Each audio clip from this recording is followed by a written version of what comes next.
Hey everybody, what is up? Welcome back to Final Trade. We're going to take our first look at Outlaws of Thunder Junction collector box sales data off of TCG Player up through the R-14 day, meaning 14 days prior to release through this past Friday.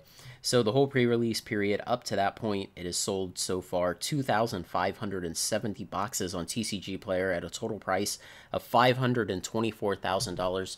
For an average sales price of $204 per box, which is very far short of what a small card store could come onto these expensive marketplaces and sell boxes to merely break even.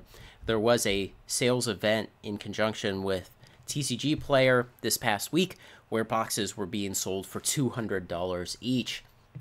Comparing it against the most recent standard expansion collector boxes, we'll put Murders at Karlov Manor up there first, and we see how much Outlaws of Thunder Junction is ahead of it at this same relative point in its lifetime. Adding Lost Caverns of Ixalan, you see it performed a bit better than Murders, but still short of Thunder Junction. And going back even further to Wilds of Eldraine, and then we'll go back even more. March of Machines almost gets there, and Phyrexia, the best-selling standard expansion in Magic history. And at this point, Outlaws of Thunder Junction is outselling that. Now, this is probably going to end up being mostly a function of pulling demand to the left with this big dump sale of moving boxes at prices that most stores can't compete with.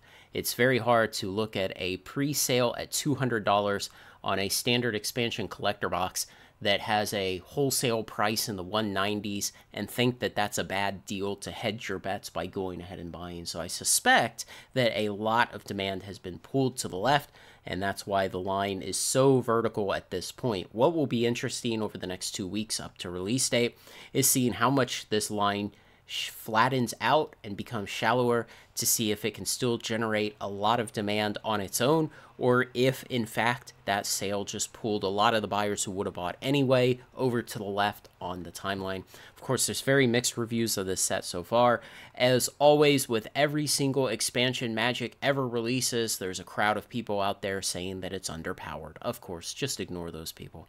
But there are people saying that this is just Magic with silly hats painted on top, and there are other people saying that it has a whole bunch of Modern Horizons 3 cards that spilled over and got crammed into this, which it'll be good for sales, but it ought to make standard format pretty spicy for a couple years if you have a bunch of cards that were originally intended to warp Modern and you've dumped them into standard. So maybe not great for the standard format, but at least it'll be interesting for the sales of Outlaws of Thunder Junction, especially the collector boxes. So I'll take another look at these a week from today to get the R-7 data, and then after release day, I will get a look at the data that includes release day. We'll compare it to all these other recent standard expansion collector boxes that have come out and see how it does. So let me know what you think, guys, other ideas you have about this, what your opinions are, everything else. Thanks to everyone who makes this content possible, especially my very generous supporters on Patreon. Like, comment, share, and subscribe, and join me on Final Trade.